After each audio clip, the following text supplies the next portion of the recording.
Warning, the video you're about to watch contains mathematics at the level of college algebra and trigonometry. All material has an assumed prerequisite of both Algebra 1, which is elementary algebra, and Algebra 2, which is intermediate algebra. While some prerequisite topics are reviewed briefly, a more thorough review of these entrance topics can be found by searching the web. It's the system of equations. We must deal with them all at once. Always looking for solutions. Positive outlook overcome. Hello, my name is Roy Simpson, professor of mathematics at Cosumnes River College in Sacramento, California. This video is kind of rounding out graphing polar functions by hand. We've already covered pretty much all the graphs that you can do by hand, but there are a couple others here that are of interest that you could do by hand, and these are kind of easier than the rest, so that's what's nice about this video. We'll go ahead and graph these. Now, the method that I was using to graph earlier in this video series is not going to be useful here, because these are not functions of cosine, or they don't have cosines and sines in them. It's just r is equal to some constant. By the way, e is just some number. It's 2.7. 1828, 1828, 459045, blah, blah, blah, blah. All right. So how are you going to graph something like this? Well, note, we happen to have a conversion formula from polars to Cartesian coordinate system. R is equal to the square root of x squared plus y squared. So if you square both sides, you'll get r squared is equal to x squared plus y squared.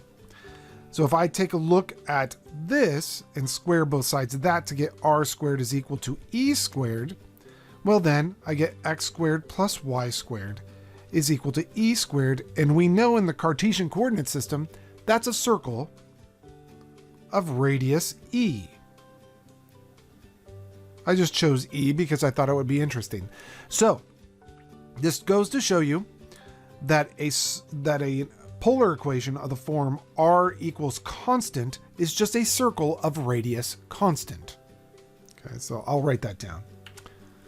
There we go. The graph of r equals c, where c is in the real number system, it's just a constant, is a circle centered at the pole of radius c. There we go. Very, very nice. Like I said, these graphs are pretty quick. So if anybody hands you r equals 27, then you know it's a circle of radius 27 centered at the pole. If it's a negative number, r equals negative 27, it still is a circle of radius 27. In fact, I should say it's a circle of radius absolute value of c, because c can be negative. That's perfectly fine. It'll still work out. Let's go ahead and see what else we have here. Graph the function theta equals a negative 3 pi over 4. Now, in this case, I'm going to build a table of values just to convince you of what this is. So if I build a table of values of polar points, or points, polar coordinates, no matter what I choose the radius to be, the angle is going to be negative 3 pi over 4. So no matter what I choose for r, the angle is negative 3 pi over 4. So if I chose r equals 0, 1, negative 1, and so on and so forth, the angle is always negative 3 pi over 4. So if I graph the pole, or if I plot the pole and then the polar axis, there we go. Let's get that done. And then I plot these points. Well, 0, comma, negative 3 pi over 4 is this point right here, because you're facing an angle of negative 3 pi over 4, but you go nowhere. And face an angle of negative 3 pi over 4, which is this direction right here. Okay, that's that angle right there. So I'm just going to draw it out.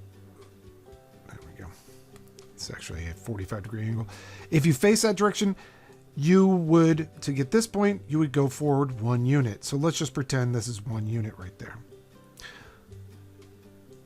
If you, again, face the angle of negative 3 pi over 4, and you want to plot this point, you would go backwards 1 unit, which is, well, let's just pretend it's just basically that.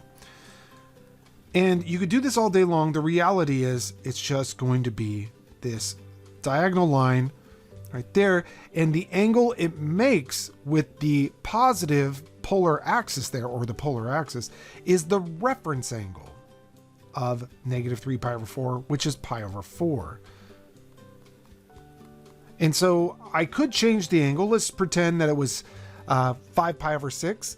Then it will be an angle of, technically in that case, a negative pi over 6. You'd have to draw it out and you would see it would be a negative pi over 6 in that case. But these are just lines going through the pole.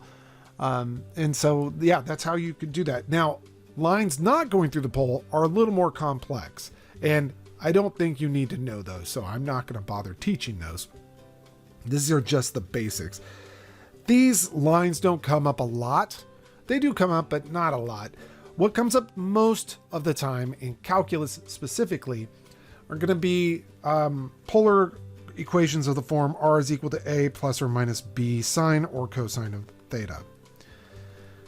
Other than that, you don't really get a lot of other polar equations. You do, but not a lot. It's the system of equations. We must deal with them all at once. Always looking for solutions. Positive outlook overcomes obstacles getting in our way. Cause affects more than we can sometimes see. Things for what they are and work together until you feel at peace. Says, listen close. Don't talk too much that isn't cold. Sure, you may really hurt inside. It doesn't justify you to speak too loud and cry.